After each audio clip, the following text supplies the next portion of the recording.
कृष्ण ने महाभारत युद्ध के पहले शांति से समझौता करने के लिए पांडवों और कौरवों के बीच मध्यस्थता की। हालांकि दोनों ही पक्ष युद्ध लड़ने के लिए आतुर थे, लेकिन कृष्ण ने हमेशा चाहा कि कैसे भी युद्ध टल जाए। झगड़ों से कभी समस्याओं का समाधान नहीं होता है। शांति के मार्ग पर चलकर ही हम समाज का रचनात्मक विकास कर सकते हैं। कृष्ण ने समाज की शांति से मन की शांति तक दुनिया को यह समझाया कि कोई भी परेशानी तब तक नहीं मिट सकती जब तक वहां शांति ना हो। फिर चाहे वो समाज हो या हमारा खुद का मन, शांति से ही सुख मिल सकता है, लड़ाई झगड़ों से नहीं।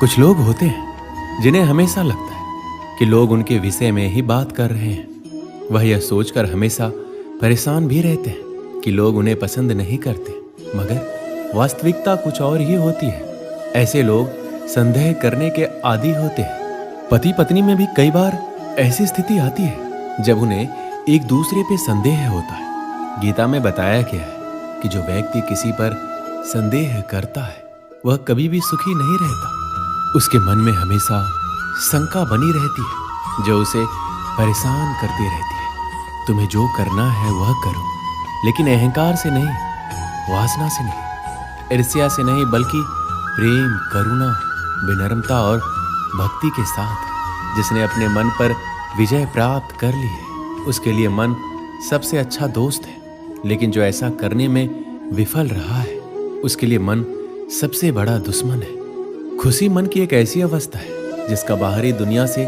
कोई लेना देना नहीं है। तुम व्यर्थ चिंता करते हो। तुम्हें किससे डर लगता है? तुम्हें कौन मार सकता है? आत्मा ना तो जन्म लेती है ना ही मरती है। जो भी हुआ अच्छा हो, जो हो रहा है अच्छा हो रहा है, जो भी होगा अच्छा ही होगा। भविष्य के बारे में चिंता मत करो, वर्तमान में जियो। आपका वर्तमान ही वह सब कुछ है जो आपके पास है। अपना दिल अपने काम पर लगाओ, लेकिन उसके प्रतिफल पर कभी नहीं। जीवन में सफलता प्राप्त करने के लिए भगवान श्री कृष्ण के जीवन से जुड़ी तमाम बातों का अध्ययन करके सीखा जा सकता है। आइए जानते हैं भगवान कृष्ण के जीवन से जुड़े कुछ अहम बातें जिससे आपके जीवन को बदला जा सकता है। वैसे तो भगवान श्री कृष्ण बचपन में बहुत नटखट स्वभाव के थे। विपरीत परिस्थितियां आने पर उनका स्वभाव हमेशा शांत रहता था और वे ये बात जानते भी थे कि कंस मामा उन्हें बार बार मारना चाहते, फिर भी वह शांत रहते थे और समय आने पर कंस के हर प्रहार का मुंहतोड़ जवाब दिया। इससे सीख मिलती है कि कठिन समय में भी अपने शांत स्वभाव का त्याग नहीं करना चाहिए। भगवान श्री कृष्ण हमेशा साधारण जीवन जीने में विश्वास करते थे। गोकुल के राजघराने में परवरिश होने के बावजूद वह अन्य सामान्य बालकों के साथ रहते, खेलते और घूमते रहते थे। उन्हें कभी भी अपने राजघराने का घमंड नहीं था। कभी भी उनका मन बुरा समय आने पर घबराता नहीं था। वह विपरीत परिस्थितियों का डटकर मुकाबला करते थे। उनका मानना था बुरे समय में विवेकपूर्वक काम करना चाहिए, अंत का प्रयास करते रहना चाहिए, भले ही परिणाम हमारे पक्ष में क्यों न हो। श्री कृष्ण और अर्जुन की मित्रता से हर कोई परिचित है। हालांकि ये मित्रता बराबर की नहीं थी। अर्जुन सदैव ही श्री कृष्ण को अपना स्वामी, भगवान और पथ प्रदर्शक मानते थे और उनसे जीवन के हर अवसर पर मार्गदर्शन लेना नहीं भूलते थे। एक तरह से उन्होंने अपने जीवन की डोर श्री कृष्ण को सौंप दी थी। महाभारत युद्ध के बाद एक दिन दोनों बैठकर जीवन दर्शन पर बातचीत कर रहे थे। इसी समय अर्जुन ने कहा, हे वासुदेव, संसार में हर कोई सुख की कामना करता है और जीवन पर्यंत उसकी प्राप्ति के लिए प्रयास भी करता है। फिर क्यों दुख जीवन में प्रवेश करता है? दुख रूपी भावना के निर्माण का अर्थ ही क्या है?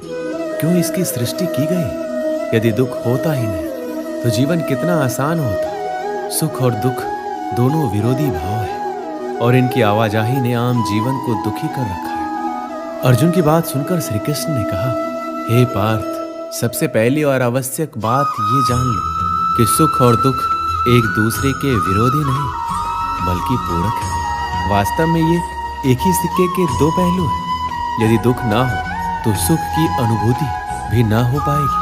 जब दुख आता है उसके बाद इन सुख की प्राप्ति की इच्छा होती है। नहीं तो व्यक्ति सुख की कीमत जान ही नहीं पाता। श्री कृष्ण कहते हैं ये समय भी बीत जाएगा। समय का पहिया कभी एक जगह नहीं थमता। दुख आया तो एक दिन जाएगा ही, और सुख आया तो वह भी एक दिन जाएगा ही। और ये भी तय है कि दोनों बारी बारी वापस लौट कर आएंगे, क्योंकि यही जीवन है, यही सत्य है। समय सबसे बलवान है, उसे अपनी गति से आना है और जाना है। उसके हर कदम के साथ कभी सुख तो कभी दुख को भी जीवन में आना है। इन दोनों के आने से व्यक्ति को घबराना नहीं चाहिए, क्योंकि समय कब एक सा रुका है। जब भी निराश हो, यही मन को समझाइए कि ये समय भी बीत ही जाएगा। गीता में श्री कृष्ण कहते हैं मनुष्य को सदैव अच्छे कर्म करते रहने चाहिए, क्योंकि कर्मों के छिन्न हो जाने पर भाग्य भी नष्ट हो जाता है। जिस मनुष्य का अपने कर्मों पर अटूट विश्वास होता है और जो मनुष्य अपने कर्मों पर सदा अडिग रहता है, वही मनुष्य जीवन में सफल होता है। श्री कृष्ण ने कहा है हर व्यक्ति को बिना कुछ सोचे समझे सिर्फ कर्म के मार्ग पर चलते रहना चाहिए। जो मनुष्य कर्म किए बिना सिर्फ फल की चिंता करता है, उसे जीवन में सिर्फ असफलता ही प्राप्त होती है। परिस्थितियां चाहे कितनी भी खराब हो, वो हमेशा एक जैसी नहीं रहती है, वो बदलती जरूर है।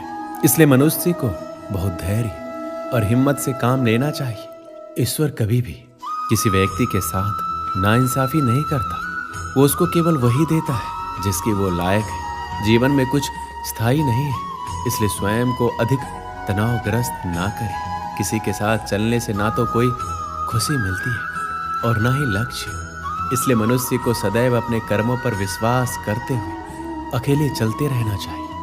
अकेला व्यक्ति जब चलना शुरू करता है तो उसके साथ कोई खड़ा नहीं होता। रास्ते में आप ही प्रश्न और आप ही खुद के उत्तर होते हो। संकट भी बहुत आते हैं, चुनौतियां भी ढेर सारी आती हैं, परंतु जो हर चुनौतियों को चीरता जाए और लगातार अपना काम करता जाए, वैसा ही तो हमें भी बनना है। अगर आपको भी सफल होना है तो आपको अपनी जिंदगी में हमेशा अकेले चलना होगा। आपको अपने लक्ष्य, अपने रास्ते खुद ही तय करने होंगे। अपने विचारों को, अपने सोच को लोगों तक अकेले ही पहुंचाना होगा। अकेले चलने का सबसे बड़ा फायदा ये होता है कि आपको बहुत कुछ सीखने को मिलता है, जो साथ में रहने से आप कभी नहीं सीख सकते। अगर कोई समस्या आती है तो उससे कैसे निपटें, समस्या का समाधान कैसे निकलेगा, ये सब आपको बखूबी पता चल जाएगा। कोई भी व्यक्ति जो हमेशा भीड़ के साथ चलता है, वह कभी भी अपने फैसले खुद नहीं ले पाता। वह दूसरों की सलाह पर निर्भर रहने लगता है। जब तक आप अपने दिल की नहीं सुनोगे, आप अपने लक्ष्य से हमेशा दूर ही रहोगे। आप अपने आसपास मौजूद लोगों से राय ले सकते हैं, उनकी सलाह को मान सकते हैं, पर उन्हें फॉलो मत करें। जब आप किसी दूसरों की बातों को स्वीकार करने लग जाते हैं तो आपका अपना मोटिवेशन खत्म हो जाता है। आप उनके बताए कदम पर तभी चलें जब आपको लगता है कि ये सलाह मेरे लिए फायदेमंद साबित हो सकते हैं। एक बार की बात है, एक बार श्री कृष्ण और अर्जुन नगर भ्रमण के लिए निकले। रास्ते में उन्हें भिक्षा मांगते हुए एक ब्राह्मण दिखाई दिया। उनकी दशा देखकर अर्जुन का हृदय दया से भर आया और उन्होंने उस ब्राह्मण को भिक्षा में स्वर्ण मुद्राओं से भरी पोटली दे दी। पोटली पाकर ब्राह्मण अपने सुखद जीवन की कामना करते हुए घर लौट ही रहा था। मार्ग में एक लुटेरे ने उसकी पोटली छीन ली। दुखी और परेशान मन से ब्राह्मण फिर से भिक्षावृत्ति में लग गया। अगले दिन अर्जुन की दृष्टि जब उस ब्राह्मण पर पड़ी तो इसका कारण पूछा। अर्जुन के पूछने पर ब्राह्मण ने पूरी घटना बताई। ब्राह्मण की पूरी व्यथा सुनकर अर्जुन को उस पर फिर से दया आ गई और इस बार उन्होंने उस गरीब ब्राह्मण को बहुमूल्य रत्न मानिक दिया। मानिक लेकर ब्राह्मण अपने घर पहुंचा। चोरी के भय से उसने मानिक एक पुराने घड़े में छुपा दिया। दिन भर की थकान के चलते ब्राह्मण को नींद आ गई। उधर ब्राह्मण की पत्नी भी नदी से पानी लेने के लिए चली गई, लेकिन रास्ते में ही हाथ से गिरकर घड़ा टूट गया। तब वो पुराना घड़ा लेने घर पहुंची जिसमें ब्राह्मण ने मानिक छिपाकर रखा था, और जैसे ही ब्राह्मणी ने नदी में पानी भरने के लिए घड़े को डुबोया, वह मानिक भी जल के वेग के साथ बह गया। ब्राह्मण को जब इस बात का पता चला तो उसने अपने भाग्य को दोष देता हुआ फिर से भिक्षावृत्ति में लग गया। कई दिन गुजर गए, ब्राह्मण वैसे ही भिक्षा मांगता रहा। इसी दौरान एक बार फिर श्री कृष्ण और अर्जुन नगर भ्रमण पर निकले। वहां उन्हें वही ब्राह्मण फिर से भिक्षा मांगता दिखाई दिया।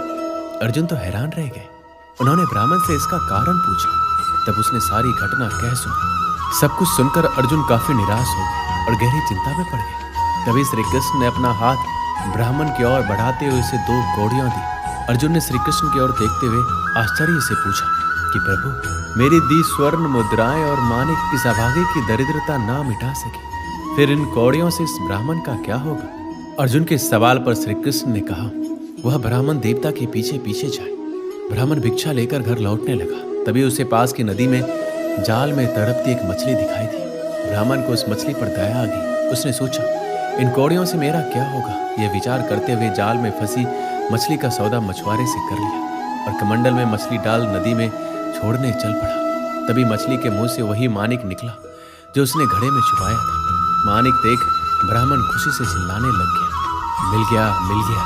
भाग्यवश उसी समय ब्राह्मण की मुद्राएं लूटने वाला लुटेरा भी वहीं से गुजर रहा था। उसने समझा कि ब्राह्मण ने उसे पहचान लिया। उसने भी पकड़े जाने के डर से स्वर्ण मुद्राओं से भरी पोटली ब्राह्मण को लौटा दी। ब्राह्मण के साथ अब जो घटित हो रहा था वह सब देख अर्जुन ने भगवान श्री कृष्ण को नमन करते हुए पूछा, हे केशव, ये कैसी लीला है? जो काम स्वर्ण मुद्राएं और मूल्यवान मानिक ना कर सका वह आपकी 2 कौड़ियों ने कर दिखाया। तब श्री कृष्ण ने कहा, हे पार्थ, ये केवल अपनी सोच का अंतर है। तुम्हारी स्वर्ण मुद्राएं देने पर उस ब्राह्मण ने केवल अपने सुख की कामना की, लेकिन मेरी कौड़ियां देने पर उसने मछली के दुख के बारे में सोचा।